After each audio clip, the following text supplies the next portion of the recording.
right, go ahead and let everybody in, Ashley.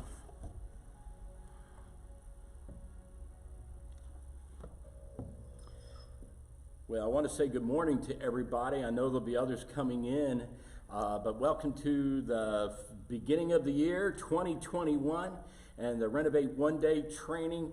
We want to say a word of welcome to Randy Millwood, Dr. Millwood, and the Mid-Atlantic Conference. You know, we all were going to be together last year, but we know what happened in the midst of all of that. So right now we we're praying for all our conventions, we're praying for all our churches across the nation, and I believe that 2021 is going to be a better year, and we'll just look forward to when we can be back together. I know in September we're looking to be back together, so we'll just be praying that God will allow that and bring fortune to allow us to be able to be part of those type of meetings in the days ahead. Renovate had to cancel quite a number of meetings last year. We canceled 7. So I think we're ready to get back into it, and we're trying to be careful, but we're also trying to serve those that are here wanting help in the area of revitalization. And in our area, we've had churches that didn't need revitalization before 2020 that now are in need of revitalization. And I'm sure that's the way it is with a lot of places here. Those that came in early, we had some challenges on getting connected and things, but now we are up and running. I want to do a word of introduction before we start. Dr. Ron Smith will be the second speaker today. And I got to tell you that in all the 12 guys that all have pedigrees and all that, Ron certainly does as well, writer of the book Churches Gone Wild. Ron is without a doubt our best main stage speaker. He always comes in and is prepared. People are always saying, hey, would you, could we use Ron here and there? And I've never had a single person that I recommended Ron to go be a keynote in one of our revitalization conferences that ever regretted. They usually say things, and Ron's sitting out here in the audience, they usually say things, have you heard him? And I get to say, yeah, every month. I get to hear him for, 10 years, Ron? We've been doing this together. Wow. But it is really a pleasure to be with you today, and we want to welcome the Mid-Atlantic, was going to be the Church Revitalization Conference, and Dr. Millwood in the Baptist Convention in Maryland, Delaware, as we are together today, and we'll journey together. By the way, as long as Dr. Millwood and Ashley have your emails, you will be getting 3 resources. You'll be getting 3 ebooks and dealing with different things, and I'll make mention of that as I'm teaching today. And then the second thing is you'll be getting a PowerPoint presentation of both Ron's and my presentation. So those will be things, I think Ashley and worked it out so that Brother Randy's going to get stuff, and he's going to take care of sending it to his guys, and Ron and I, through Ashley, will get it taken care of the others. So I want us to go to the Lord in prayer, and Ashley, are you able to let people in? Should I stop doing that? I'm letting the people in. You are? Yeah. All right, well then I'll stop trying to hit the button when you're doing that. My assistant, Ashley Barclay, which for me is better known as my daughter, but anyway, does a great job for us at the Association for Renovate, and she's the one that's co-hosting over on the other side of town here today to make sure that everybody's jumped in. She can answer questions and things related to that. I want to show one shameless plug, Randy, before we start. This is the newest presentation, hot off the press. This has been out, it came out the week before Christmas in a Kindle version, and then it came after that, just recently, as of I think it was Monday, has been in hard copy. And so this is dealing with your very first 120 days in church revitalization and renewal. So we're thankful that it's back out. It was a little bit of a challenge as we started, but you can get that on Amazon and go from there. And I want us to go ahead, and we're going to open with a word of prayer, and then we'll go ahead and get started today. Well, Lord, I do thank you for this day that you've given us, this day that we can come together and train. And I thank for those that are sitting in the Maryland, Delaware area and region. Father, I thank you for Dr. Randy and what Brother Millwood does to help churches in the area of revitalization renewal all across that area. You know, Lord, there's just a kindred heart for me with that area since I was born in Cecilton, Maryland, Lord. I've always enjoyed being back up in that area, Father. So I thank you for your chance to partner together. And I always have appreciated the way that Renovate and Randy we just partnered together in so many things, Lord, and we thank you for that. Lord, bless our time today, we pray. In Jesus' name, amen.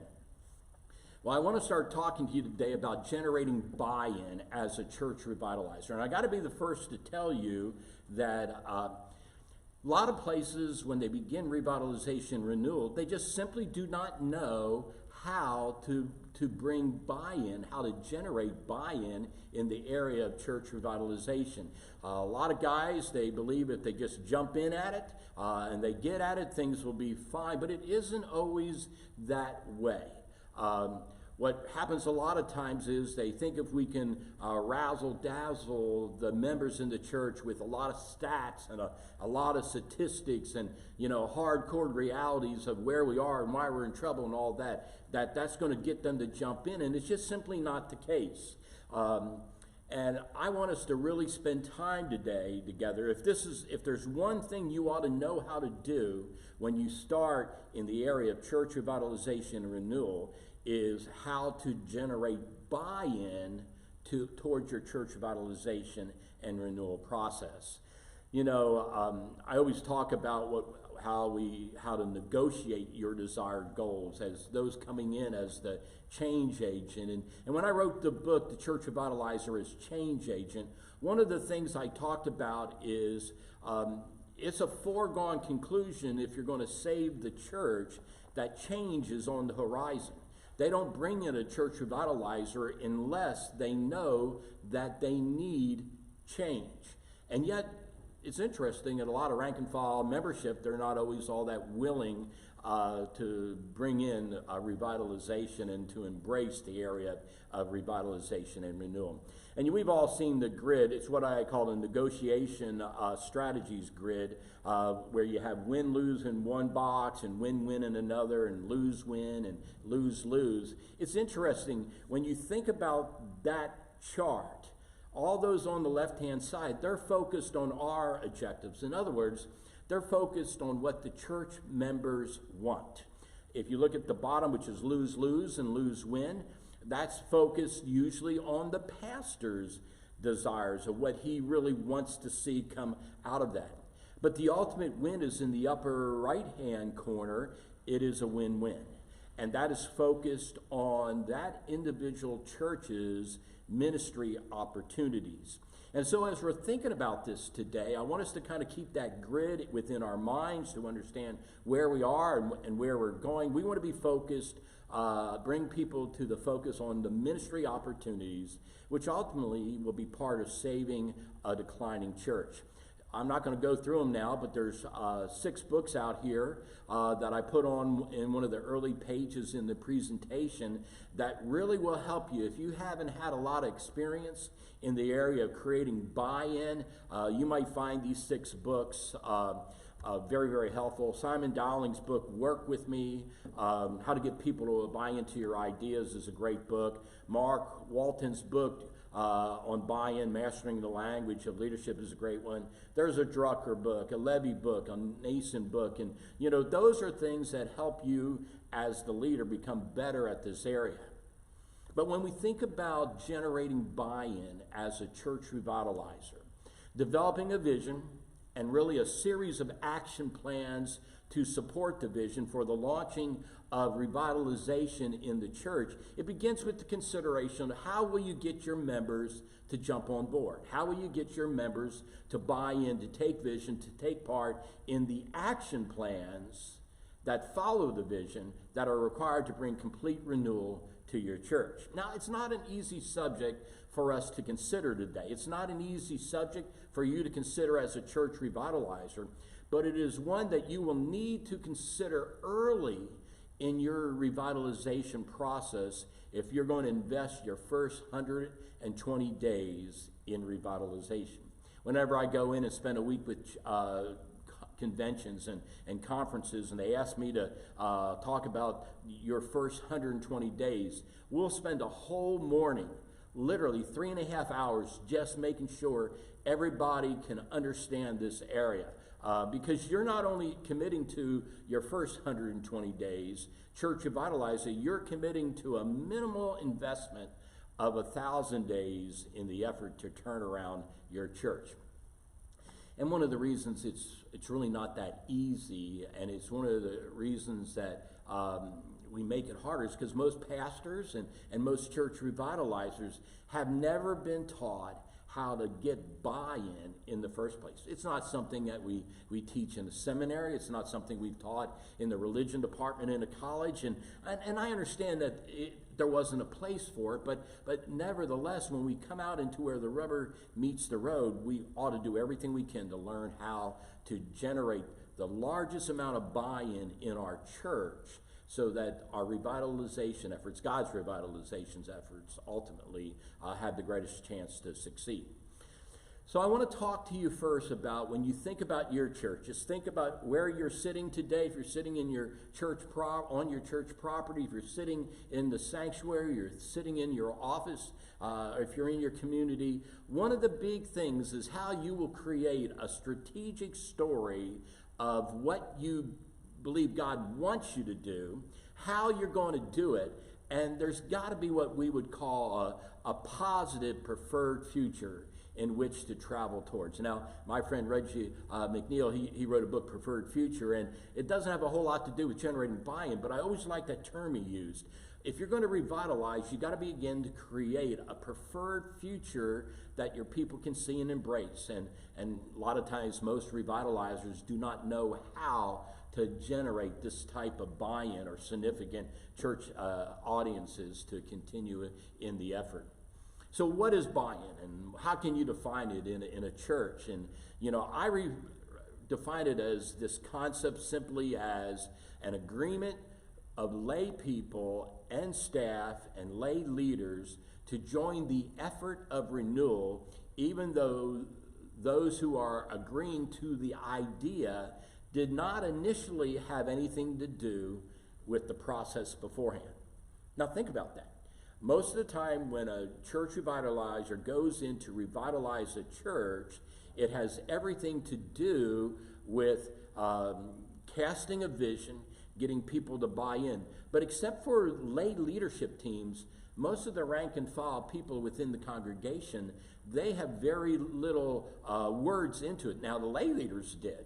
But the rank and file member in the church, often they don't hear about it until it's been well hashed out and discussed. And generating buy-in requires that the revitalization leader draw as many members in the congregation, congregants, together in one single vision of renewal, even though they didn't have any chance to give their input in the strategy.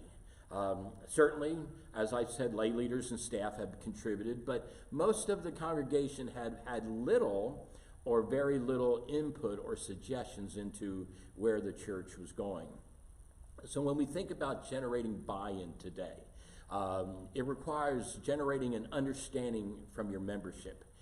It also means, while you're seeking to get their commitment and you're seeking to have them jump aboard, and requires action from the church members to not only support you as the church revitalizer, your ideas for revitalization renewal, the church renewal team that you have put together and brought together, their proposal, their plan, their outcome, and their structure for the revitalization effort of that particular church. And so buy-in is indispensable.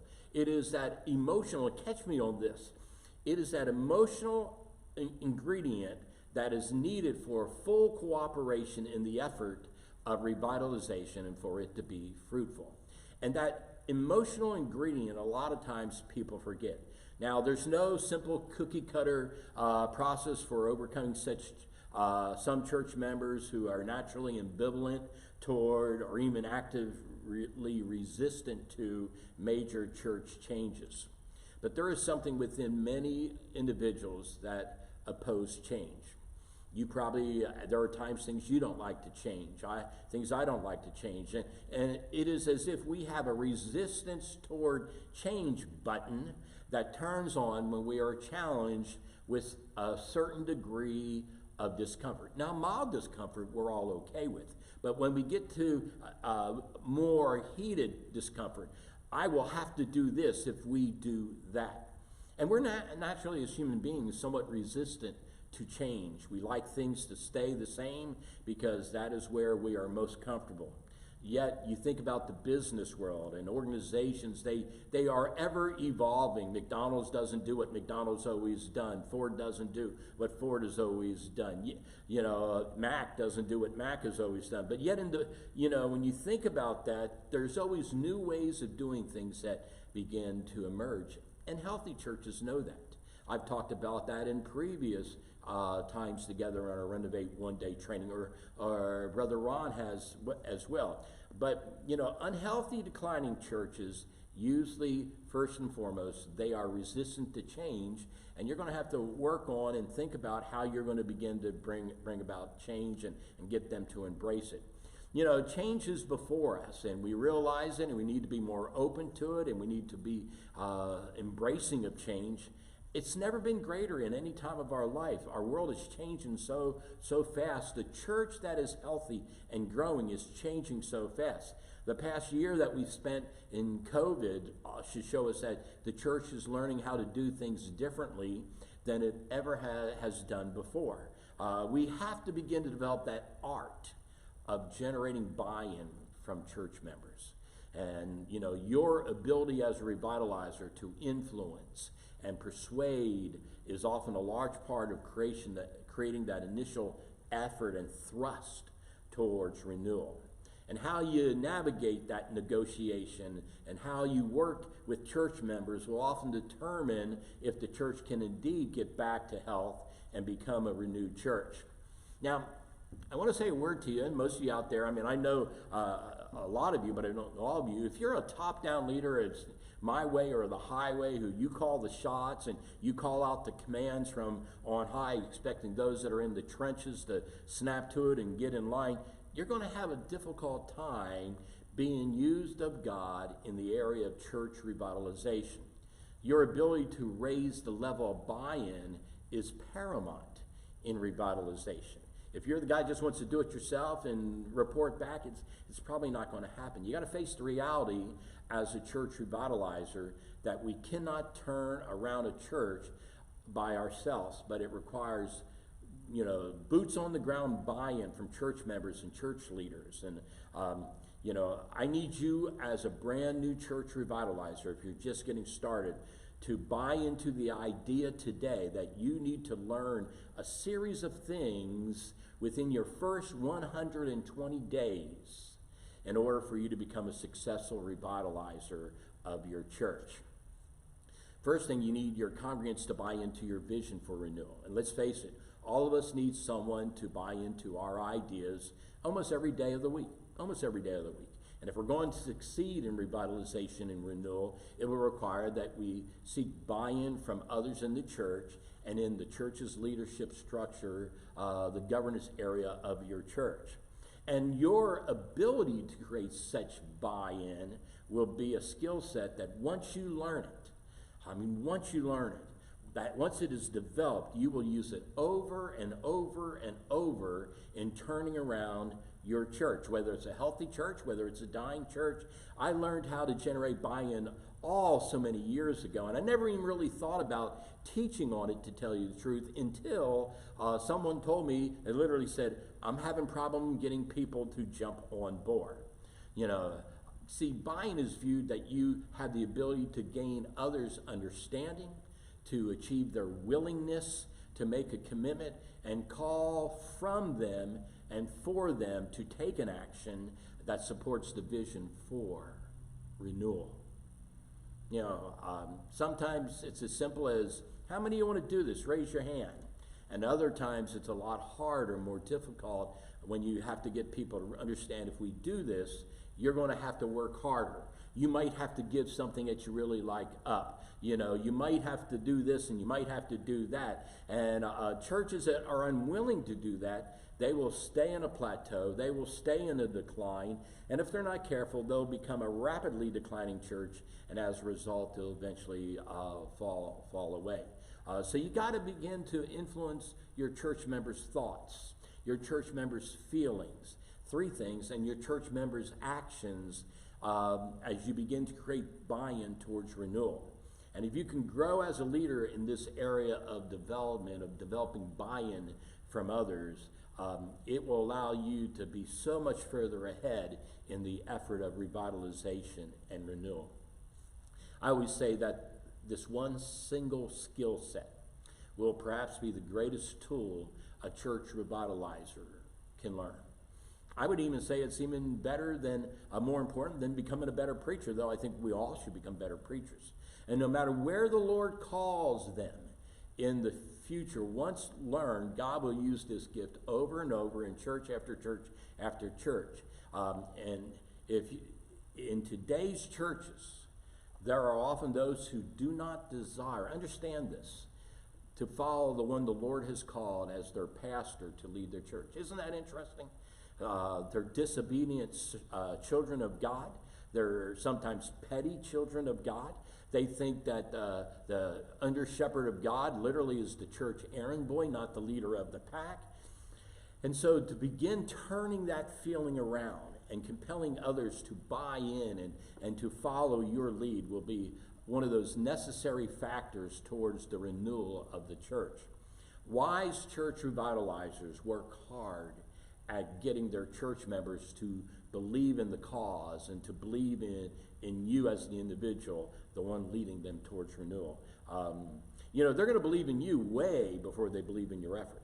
So begin working on getting people to buy into you. John Maxwell taught me that when I was 32 years of age. People buy into you all the time. So we just thank you for that. And I was asked to do something, and I will go ahead and you're asking me to do something mid-thing, and I have to stop and figure out where it is. There we are. I didn't know. Okay.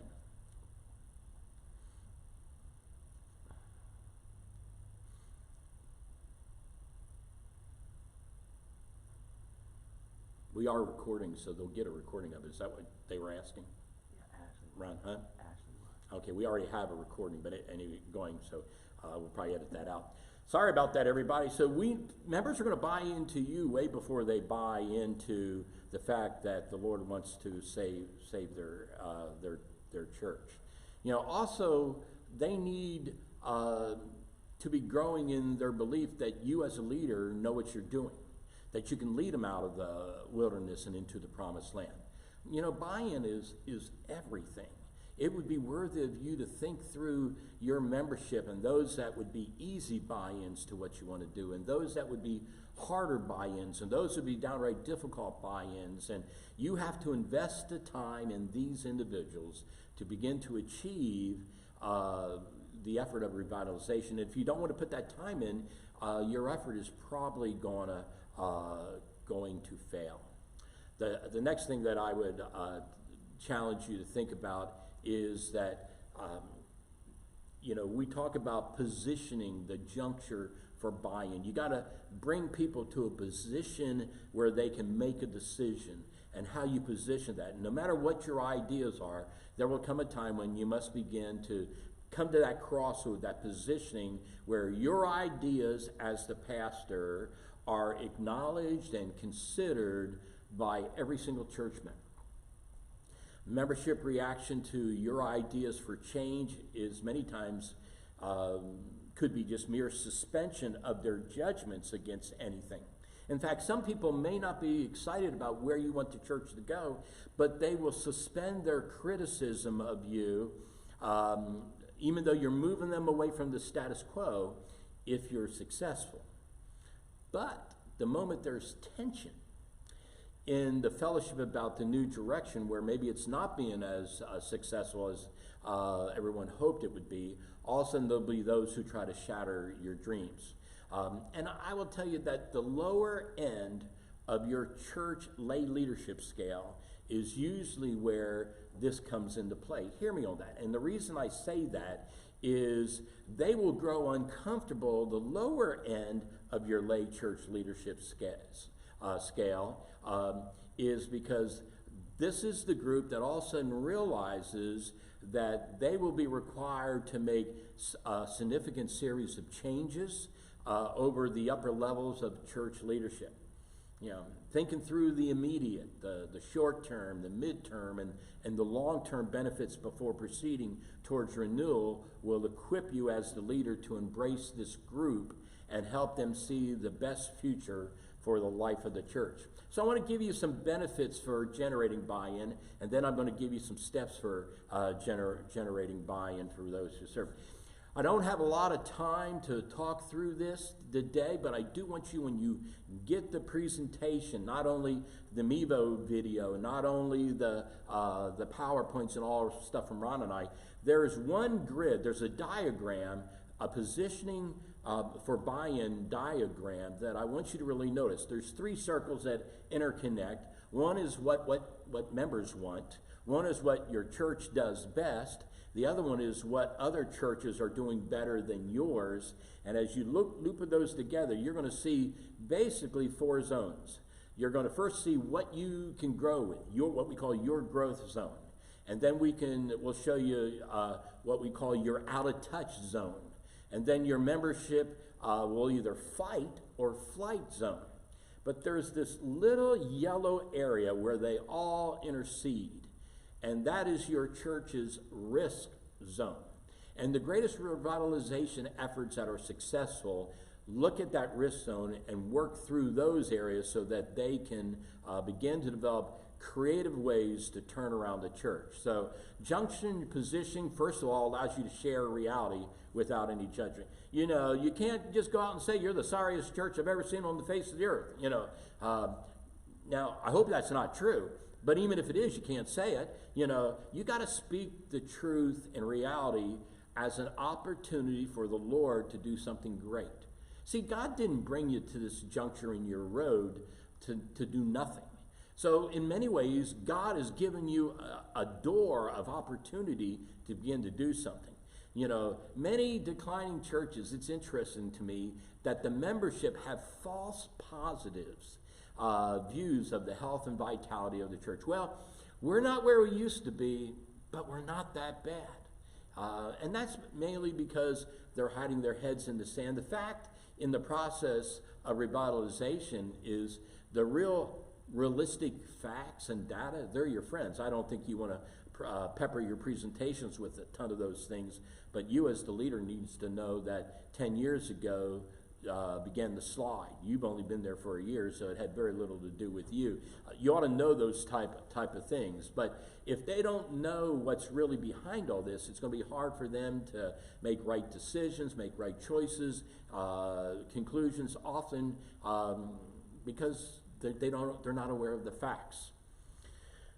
I will say this single element in church renewal is the extent to which renewal leaders commit from the beginning to tell their members everything, to be forthright, to be above board, to be trustworthy, and to be willing to share with the congregation completely the what, the why, the where, and the how the revitalization effort is going to proceed. I got to tell you this, that even your worst critic in your church has more invested that you're successful than you ever acknowledge.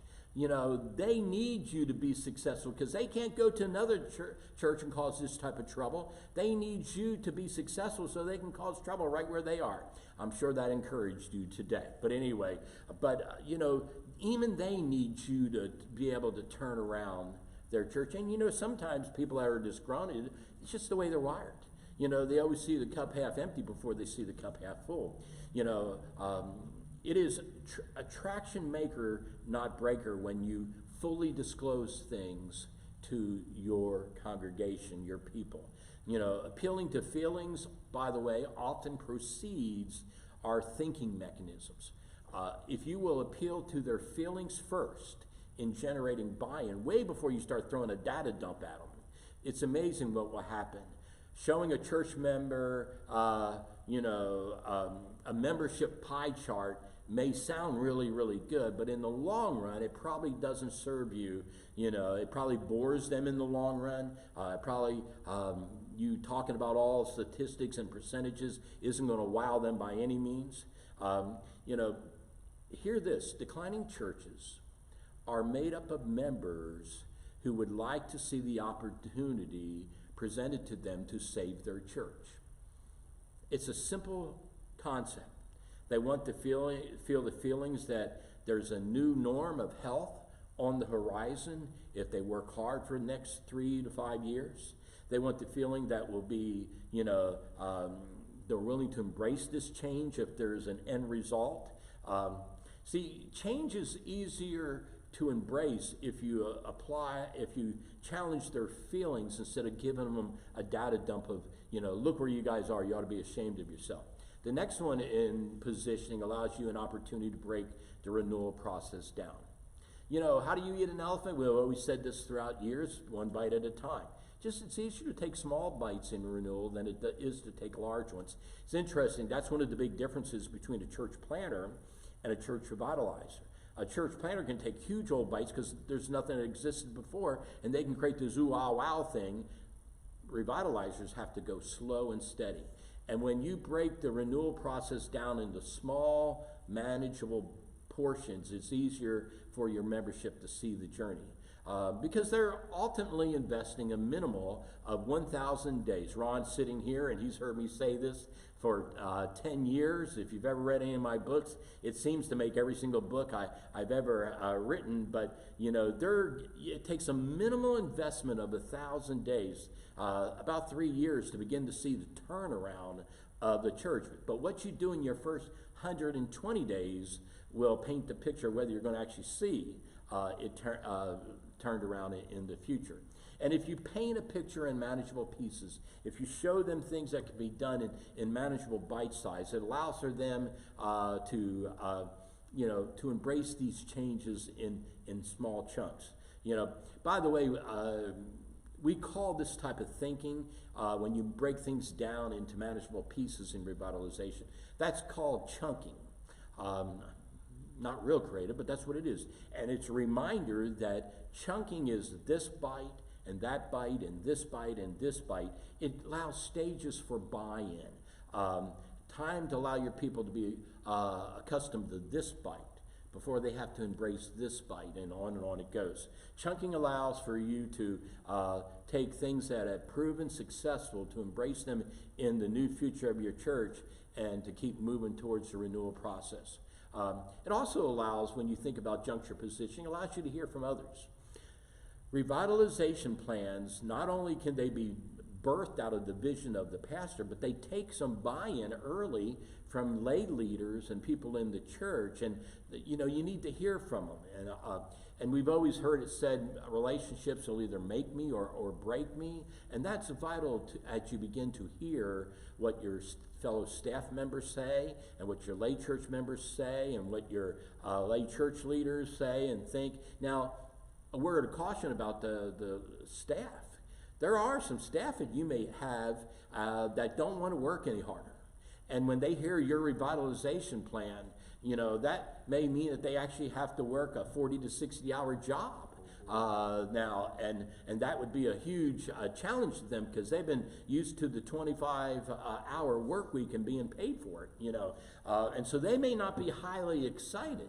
But I will tell you this as a leader, that there may be staff that you have that can lead you to where you are now, but they can't lead you to the future. And your lay leaders need to hear that from you as the leader, that can so-and-so take us to the next level?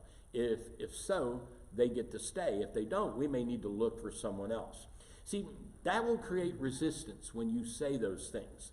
And you have to start probing your lay people and probing your staff and what they're thinking, analyzing and listening to how they respond to things, But remember, relationships come first, while ideas are secondary. Keep talking with your membership, pastor. Keep telling them what's going on. Keep the flock engaged in the process. Also, this type of juncture change, crossroads juncture positioning allows you as a church revitalizer to change course. You know, you may be going here, but the real place you ought to be going is right there. Just because you are called to your church to lead it through the process of revitalization doesn't mean that you are to drive the effort by leading the effort like some brigadier general, shouting out orders and telling the rank and file, what they ought to do. This is where high D's, by the way, have a very, very hard time revitalizing churches. They're probably good in maintenance churches. They're probably good in churches that are already growing, and it's my way or the highway.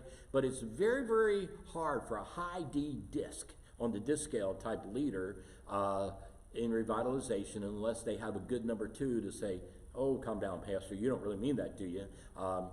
Shouting out orders, shouting out expectations to lay people or staff usually hurts you. You got to remember this. You got to keep those that are working hard in your church willing to work hard in your church within the new structure where you're going into the future. Here's one of the things that I would really challenge you as we think about setting the course is I would tell you go early and go often to gain stakeholder support and buy-in. Everything is changing. We've already said that. Change is persistent. Change is perpetual in revitalization and renewal. But you will never change things by fighting your current reality. To change your church and move it towards renewal, begin building a new model that makes the existing model obsolete. Did you hear me on that? Begin to build a new model that makes the existing model obsolete. Even the tiniest piece of change can have a rippling effect in a church. And stakeholders, by the way, stakeholders who are committed church members, they are willing to follow, but you can't blindside them. You got to begin to give these groups a chance to embrace and talk and think through and think about in these areas. There are people in your church, we call them matriarchs and patriarchs. They're longtime church members, and they could be parents of that they're, you got to get their support. It could be the parents of younger children that are in the children's program. You might want to get their support, the youth program on. If there ever was a stakeholder in today's newer church, it certainly is the church choir and praise team, because they're the ones people see on stage all the time. And if they're not there, where are they and why are they not there? When you begin to launch your effort in renewal and revitalization, work to gain buy-in from the key groups of people in your church. See, that type of buy-in, it's the cement that builds the foundations. It's the glue that connects the membership to the effort. And so I want us to look at how you go about discovering these stakeholders. Some of them will just tell you, I've been here before you came and I'll be here when you leave. That's pretty much a pretty clear example that they're a stakeholder. I'll never forget when I was on staff in my first ministry, youth ministry. It was a full-time ministry at First Baptist Church, Delaware Beach, Florida. We had this elaborate service one time that was all what I called, as a young preacher boy, not really knowing what, I called it the dedication of a 3-foot by 4-foot box. And, and what it was is somebody in the church, Ron's over there laughing, shaking his head. Somebody bought a set of church chimes, a family did, and they wanted it put up in our tower. And every day at noon, it would, play a beautiful song and remind people it's 12 noon. And every day at 5 or 6 o'clock, I don't remember the time, it plays some lovely music and, and all of that. And we had a whole service dedicated to this. And I later asked my senior pastor why it took a whole service to dedicate a box. And he replied that when your number one stakeholder at church wants to donate church times to a church, you hold a dedication service. Well, I always thought about that. And he was right. God, he preached from the Psalms about the melody from Scripture. It was not like Jesus wasn't honored, but I kept thinking, I helped carry that box up the stairs. It wasn't, it wasn't that big, but, if you, and as a result, that guy followed that pastor anywhere that pastor wanted to go.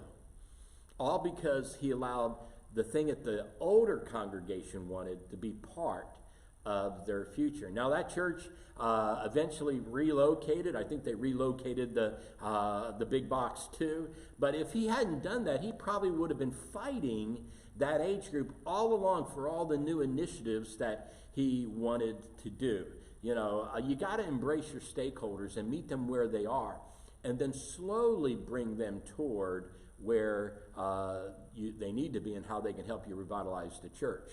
We gotta, you gotta think about your stakeholders' needs in renewal. As you begin to talk about going younger and new people coming into the church, in many ways, that is a threat to this age group, to this group of people. And you gotta hear what they need. What they need is they may need more events during the week, because a lot of them are retired and can do that, going places, doing things, all of that, just so they still remain, connected. One guy said to me one time when we were renewing a church, he said, "Pastor, I'm going to follow you anywhere, but I really hope you don't mess," that was his word, "mess with the 8:30 senior service." Well, you know what? I wasn't going to mess with it, but I was nice that he reminded me. First of all, the people I was going to seek to reach, they don't get up, they don't go to church at 8:30 in the morning. That age group, if they could have when I decide to get up service, I think, Ron, they would like that better than any time structure on it. But, a lot of the people we were trying to reach, they didn't even know there were two 8:30s in a day, type thing. They thought there was only one when it was dark. And but what this stakeholder was telling me is, he was telling me that, I want to follow you, but don't destroy the sweet fellowship we have with the seniors. And hear me, you don't have to take things that are working and break them just to revitalize your church. It isn't going to hurt you to keep that service. And they can usually be all in with you. They'll be willing to follow you just because you gave them that peace that they find security in, they find comfort in, they find a piece of the familiar, a piece in the familiar is the way I would work it.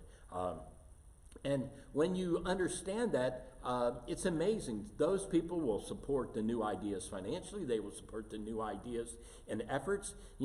Everybody thinks they're not, into some of the new things you're trying. That's not the case. They want to see more people come to Jesus. They just would like to have some level of familiarity as you begin to conquer the world where God has called you to lead. I will tell you that stakeholders in your church are best engaged, by the way, through what we call the 3 H's.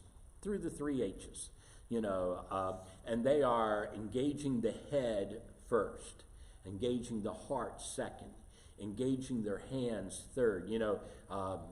Most of us in church plannings want to engage the hands, get out and go to work with us. But in stakeholders, it's usually give them some time to mill around and think about it. Touch their heart of the people that could come to know the Lord, the missions that could be done, and then here's what we need from you. And as you gain and engage these members through this type of utilization of buy-in, you're going to be able to keep most of them connected to where the church is going. They may not show up for all these all-day Saturday things. They may not be healthy enough to do that, but they are going to support it in every way. They want to see their church grow. They want to see it back to the glory days. They want to see where you baptize people every single service. And as you engage these longtime members, stakeholders through their heart, you enable them to come to see and believe that, in their heart, that change is the correct thing for the life of their church. And after you engage their head and their heart, you engage their hands and say, jump on board. I know you can't do some things, but there are things that you could do. Would you help us on that? And then engage your church through your church's leadership and your church's governance groups. Obviously, most of you know that I'm a committed Southern Baptist, and we have what we call deacons, but in other denominations they have elders. I'm not no one's better than the other. I think biblically I could make a strong biblical thing for both end in Scripture. But I also know this, that you need to get your church leadership aboard, your governance groups aboard. They must be willing to follow this, because if not, you're going to be just out there leading, and you're going to get your knees cut out from under you if you don't bring others with you. You know, and I got to say, you got to find ways to be engaged, but not adding additional requirements to these people. A lot of these people are already, they're on committees, they're doing things. They want to be engaged, but they don't want you to add 5 new jobs to a person who already has 3. So you need to think through those things as well. The second piece of that, by the way, if you put this here, this is the second of the e-books that you'll be receiving when Ashley sends all this out to Randy if you're up in Maryland, Delaware, and if you're here next week in part of our regular group, you'll be getting this. But the second e-book is Activating Buy-in for your revitalization plans. If you're going to activate buy-in for your revitalization plans from your church members, you will certainly need to become better prepared and equipped at telling the story. That's what I really want to talk to you about here as we move today. Great preachers, they're great storytellers. And when you hear them preach, they not only expound the Word of God verse by verse and all those different things, but they can tell stories. And people remember stories. Think about the things we remember in Scripture. You know, when Jesus said, "Suffer the little children to come unto me." You know, when, you know, all the different stories, John says, you know, "Behold, the Lamb of God." Not only New Testament, but their Old Testament stories as well. Telling a story often triggers the buy-in that is needed to get the connection to the plan of how the church is going to be revitalized. I know you might never have your membership hang on your every word as a storyteller, but I would tell you this, that you got to get good at telling your story. You got to be make your story of renewal interesting. Don't make it sound like, you know, we're just going to show up and it's going to happen. You got to help people see the painted picture and go from there. So as you activate buy-in, I always say that I would rather be a writer than an author. Yeah, you know, I've written a ton of books, and you know, and people, you know, probably call me an author, but I never call myself an author. Ron will tell you, I call myself a writer, and that is because writers live in the story.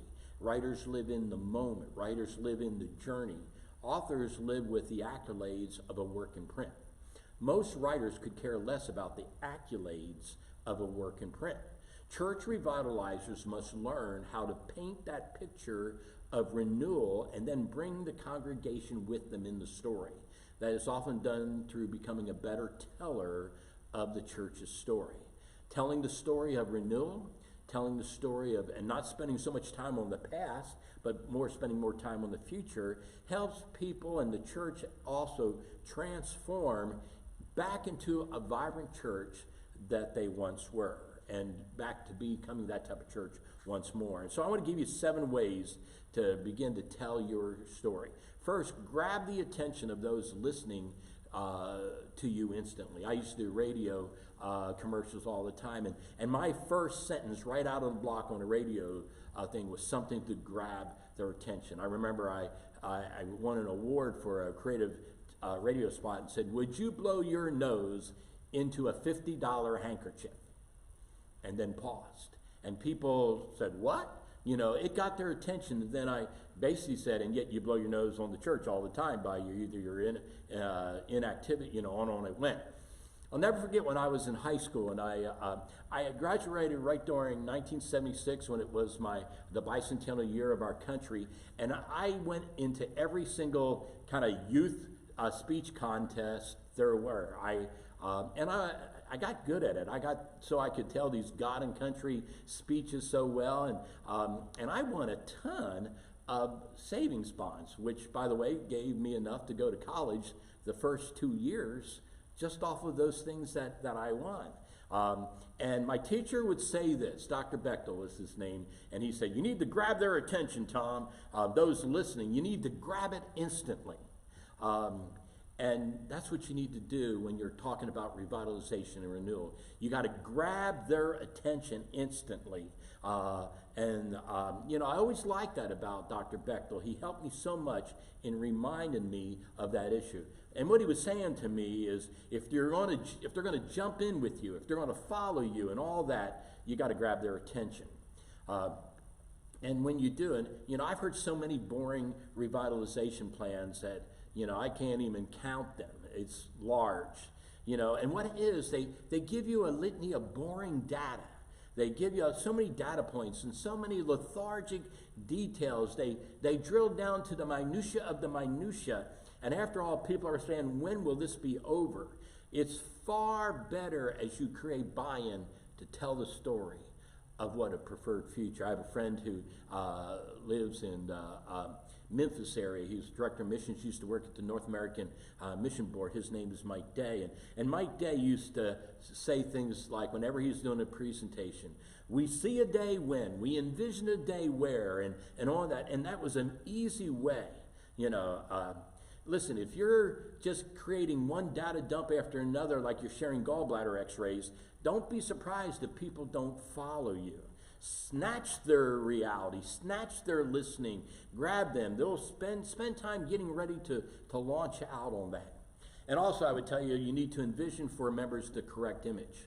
All good storytellers know that if you want to grab somebody's attention, then you need to paint a picture or a series of pictures that convey the very mental picture of a church that is now healthy and vibrant. And by asking those present to imagine along with you, you are helping them buy in to the new vision for renewal. Verbiage such as, I see a day, there will be a day. That always helps people to learn how they can jump in. You know, what I learned a long time ago in college is repetition reduces resistance. So rehearse your story.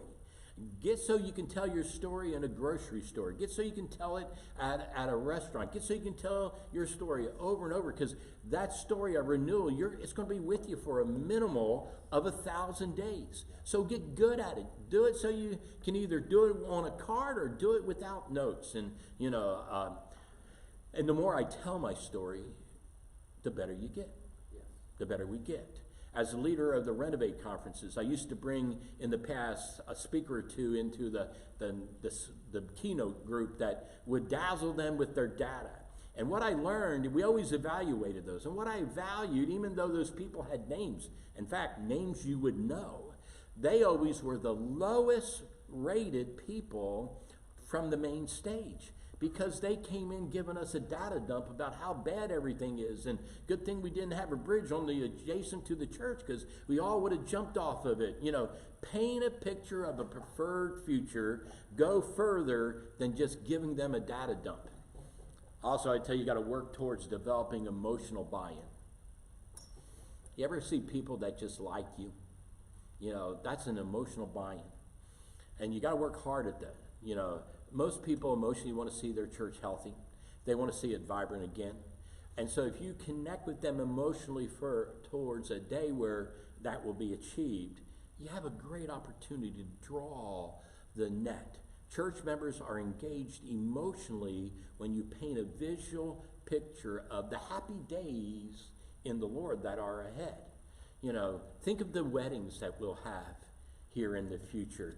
Think of the youth who will be called into missions and into ministry here in the church. And, you know, all of a sudden our attention span starts thinking of all the wonderful things that could go on. You know, and what happens is that story explodes in their minds. And explodes with excitement, as if you pickled it with some emotional, you know, tidbits. You know, we are not living, and some of you are going to have to look this up, but we're not living in what we call the dragnet days, where Harry Morgan would show up with his badge and declare, just the facts, ma'am, just the facts, you know. You know, felt needs are part of gaining emotional buy-in as well. You know, you got to pace, not race, your story. That's the next one. You got to pace, not race your story. Now, when I first started preaching, you know, the very first time I ever preached, Brother Freddie Smith, who lives up in Waycrest, Georgia, he was pastor at First Baptist Church in Naples, And I was going to preach on a Wednesday night, and he asked me, and I was excited to do so. And I worked all week to be ready for that.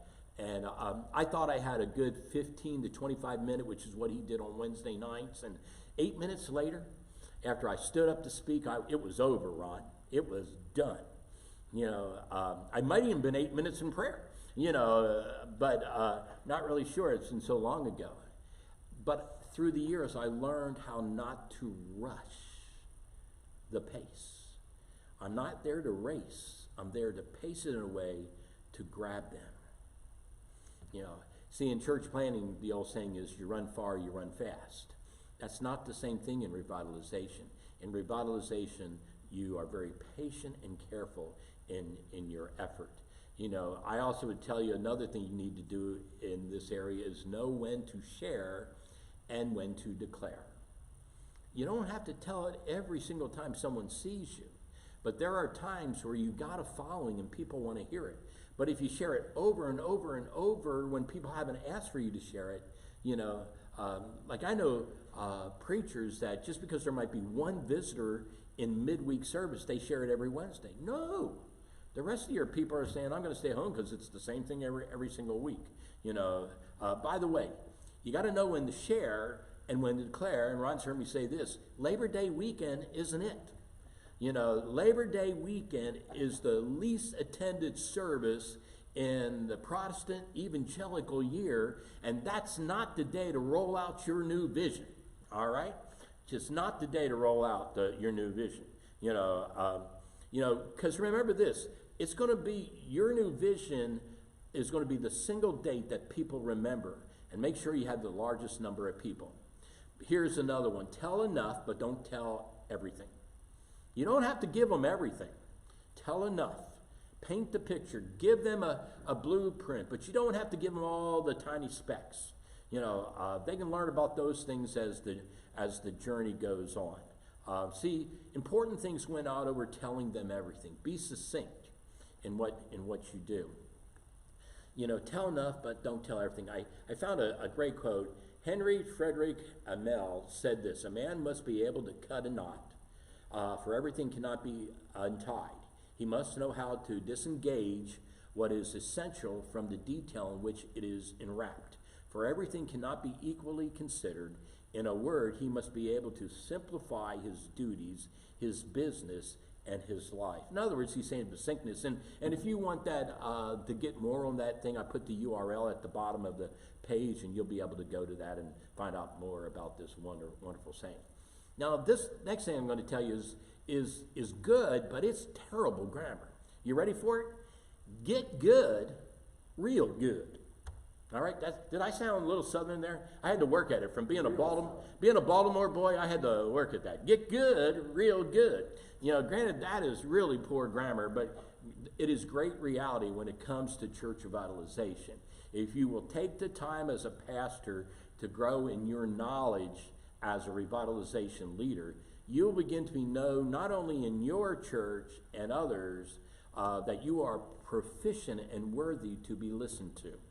The church revitalization community really needs more people like that. I'm thankful for guys like Dr. Ron Smith. I'm thankful for guys like Dr. Terry Ross. I'm thankful for guys like Dr. Jim Grant. On and on and on I could go. These are pastors who literally, they got good at working in renewal, and now people want to hear them. Get good. And as you begin to gain that series of areas, all of a sudden people will, want to hear you. Now, I will tell you, if you're right here today and say, I don't have any of that, well, I'll tell you how you begin to get that. If you want to learn from various denominational experts, not just our Southern Baptist family, begin receiving the Church Revitalizer magazine. Now, for those of you that are in the Mid-Atlantic conference today with Dr. Randy Millwood, Randy does a wonderful thing for you, and you ought to really, really thank him. Every year, Randy gets with my strategic director of Revitalization, Mark Weibel, and he has a one cost that he can give it out to all his pastors in his group. And so they can get that magazine every single year. And guys that are here locally, I know you get it as well. But you know, it's only like $20, $30 a year. You know, 6 issues that have about 28 writers from all different walks of denominational lives. It certainly is a way where you could grow. You could teach your people this, your lay leaders this, you could teach yourself. So, you know, find ways that you can grow in this area. Now, whether you've realized it or not, and I just got about 18 minutes, which is about where I need to be, I'm going to move into the third part of the series. The first part was, you know, generating buy-in. And the second part, as I showed you, was activating buy-in for the revitalization. The last, and I'll give you this in an ebook, is grasping buy-in for revitalization. How do you grasp it? How do you make it happen? How do you make this thing happen? And so seizing the day, seizing the opportunity to begin the revitalization of your church is when you lead the membership to finally grasp that we got to do it. You know, that's the beginning. Seizing the opportunity, that's the beginning. Leading the membership to understand they need it, that's the middle. And then lastly, developing the methodologies, the techniques, the strategies for renewal. That's the long-term third part and the final stretch. You know, we want to focus on the grasping stage right here, right now. And the best way to begin is by a straightforward approach that eliminates any complication. See, church members are looking for plans that are easy to follow. They're not looking for complications. Shocking to most pastors is the revelation that the majority of your church members really do not want to know what the Bible has to say in the Greek text. Isn't that shocking? They're not impressed when you throw a Greek set of alphabetical letters on the board. They're more of like what I call Eugene Peterson, the Message type of people. Just the facts. Just give it to me simply. Simplicity and simple language work best in your revitalization efforts. You know, lofty words confuse so many. Help them remember the plan, you know, through simple speech, everyday conversational style of speech. Understand their language for buy-in is helpful. I would tell you one last recommendation I would also say is keep your story to no more than 3 points. Now, you can throw in a poem if you have one, but you don't need to. But 3 points, people remember the law of 3. You know, much better than a long list. And I know for some of you just thought out there, well, 7 is the holy number. You know, and that's just your rationalization because you like, you know, 6 or more points in a sermon, you know. But I got to tell you, in this, the Trinity works better. You know, point 1, point 2, point 3. I learned that during college, during a speech class. We call that the trilogy of persuasion. And here's my trilogy of persuasion when it comes to revitalization.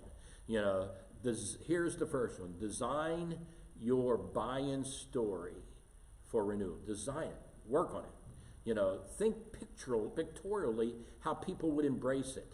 You know, the great story is just like Scripture, pictorially. You know, how our dreams fill each night, you know. When I say the words, a healthy church looks like, you know, share that. Think about a series of visuals that would be that, you know. And, you know, take a notepad, I would tell you, and write down a few key words that demonstrate your church's storyboard highlights. It's interesting.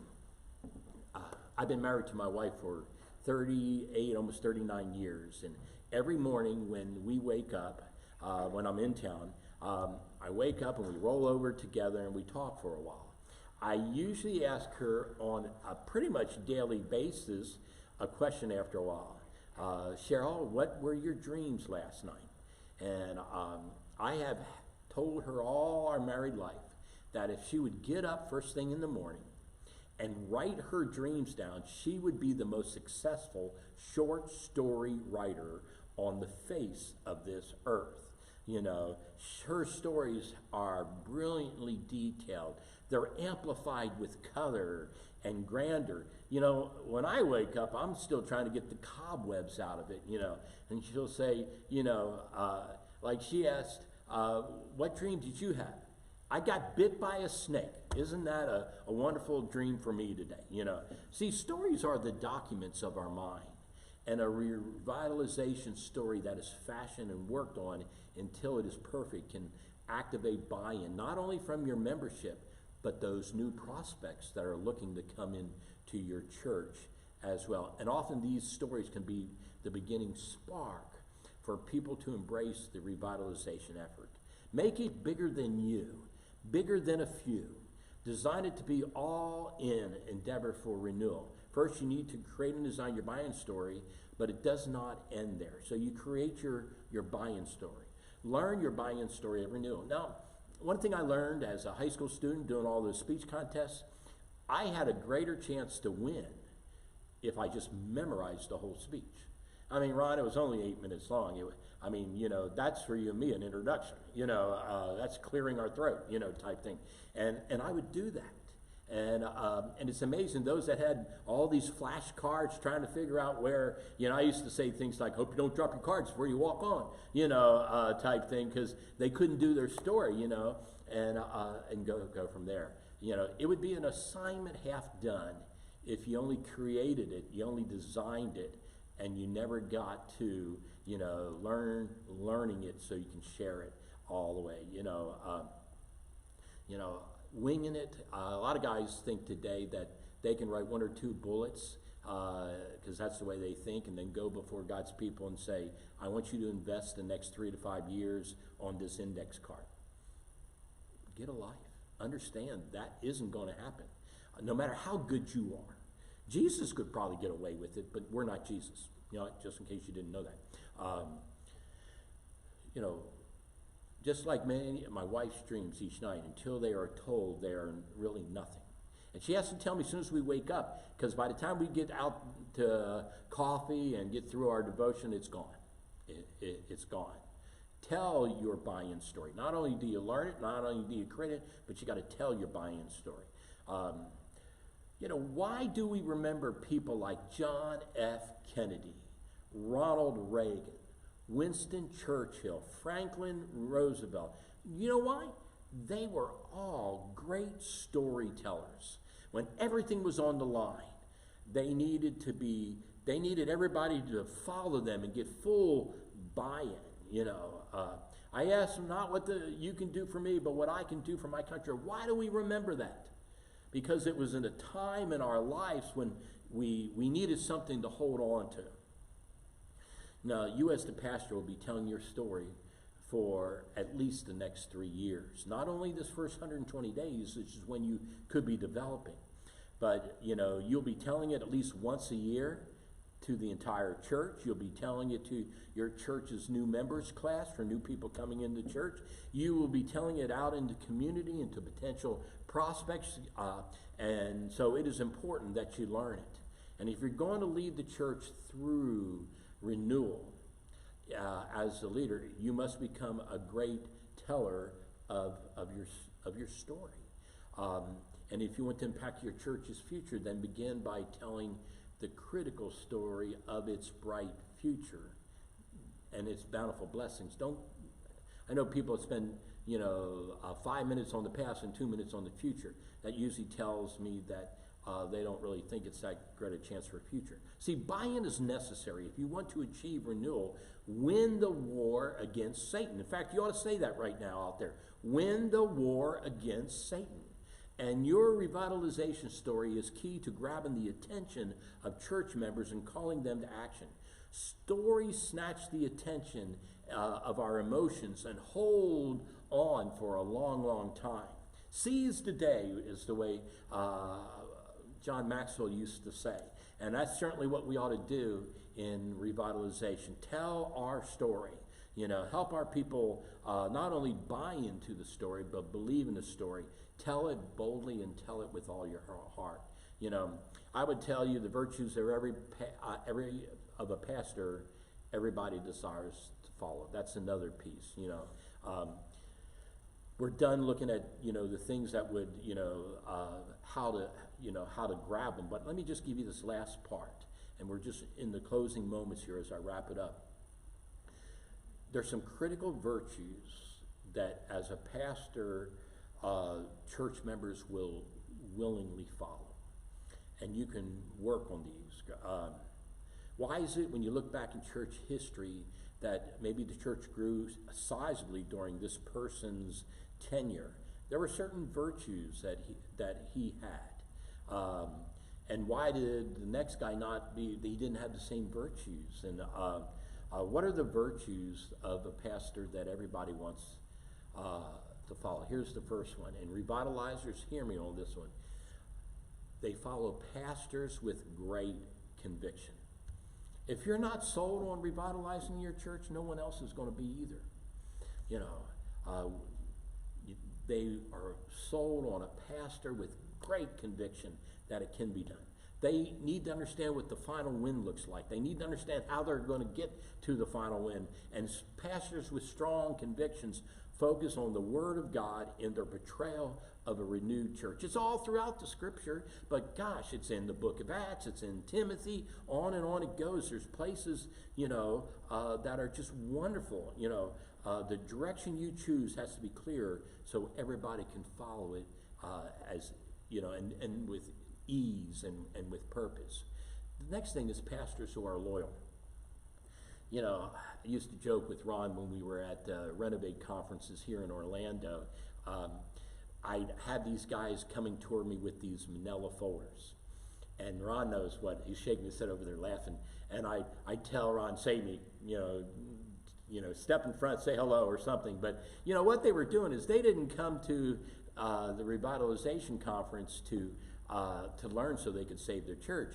They came to the revitalization conference with their resume so they could network, so they could get out of Dodge. That is the most unloyal pastor there is in revitalization. Hear me. I'm trying to be nice, but I really want to just say, listen, if you cannot guarantee that you're going to stay through the renewal, you need to leave today. You need to leave today. You know, need to leave, need to talk to your leadership and say, I realize I'm not the guy. I'm going to spend the next 3 months, 6 months, and see what God's going to do, because I'm not going to be loyal enough to stay through. Next thing that a virtue that church members embrace in renewal is pastors who are responsible. You know, the guy that always wants to blame it on somebody else isn't usually the leader. You know, you are the one who is responsible for the consequences. You stand your ground, you accept the blame when things don't go right. They're wise enough to be in charge. They use logic.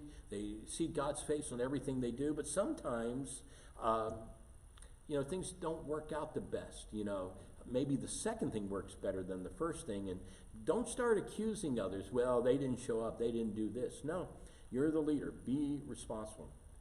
Another virtue that renewing churches embrace in the pastor who's the renewal leader is pastors who are honest and accountable. Now, that should almost not have to be written down, but yet it does. You know, a pastor is expected to maintain the standards, you know, morally, so their character is unquestionable and followers can trust in their decision. Honesty is also vital to that position. And then pastors who are boldly positive or optimistic. You know, if you are like, I ask pastors all the time, how you doing? And that's just usually the way I say it. And then I get those, hey, it's great. First thing I did when I say, hey, bud, how you doing today? Ron, I'm doing good. And just tells me all the cool things that got encouraged. But, you know, you've met those guys where you say, how you doing? And they're like Eeyore. All right, considering the circumstances. You know what? I don't have that much mercy. I never ask them what the circumstances are. And I just say, oh, I pray your day will get better, and I move on. But, you know, people follow pastors who are boldly positive or optimistic. Pastors who are humble. You know, humbleness often makes a pastor more accessible to their people. So staff and congregational members are not apprehensive about asking spiritual questions or seeking their counsel. Also, pastors who are active listeners. We would all do well to take time to listen well to those who come to share with us. Talk to our teammates, hear from our teammates, talk from our lay leaders, hear from our lay leaders. That's one of those virtues. And, see, a diversity of opinions, and if you embrace them, they make a huge difference because everybody's opinion, how do you get a great idea? You come up with a lot of ideas and find that nugget in the midst of all those. Pastors who are lifelong learners. If you're going to get into revitalization, begin learning today. Begin learning today. I don't know there's a day that you can check out, and I guess the day God takes you to glory, but until then, we just must be learning. Learning and leading go hand in hand. And, do you want your church followers to improve their skills? Then you as a pastor improve your skills as a revitalization leader. Keep on learning. Keep on listening. You'd be amazed how God will keep you fresh for the task of renewal. And then I would say pastors who are loving and compassionate. Show the love of Jesus. Love your congregation. Let them know you love them. Christ loved the church, and we should as well. A loving mindset finds ways to encourage and to strengthen and correct members who need guidance and spiritual counsel. So here's my closing thoughts. Generating the buy-in requires you to advance your church through the renewal process, and it takes real effort in how you design, how you learn, how you tell your story. Never underestimate the power of creating buy-in for renewal. Our Renovate research poll discovered that 70% of all church renewal efforts fail primarily because the pastors do not seek to achieve sufficient buy-in from their membership for their renewal plans. People who often disagree with you may support you even if they know that you've listened to them when they brought up their ideas. It's amazing to me. If you at least give them their day and give them their voice. Buy-in fosters reverence and belief. And if you're going to raise the buy-in quotient in your church, it will take a lot of time, and you got to be willing to give your time to your congregation. The message takes time for all to hear, and even longer for everybody to embrace it. You must lead them. You as a revitalizer move strategically to make it happen. Your staff and lay leaders help make it happen. The rank and file members let it happen. The result is buy-in for the renewal necessary to transform the church and to save it.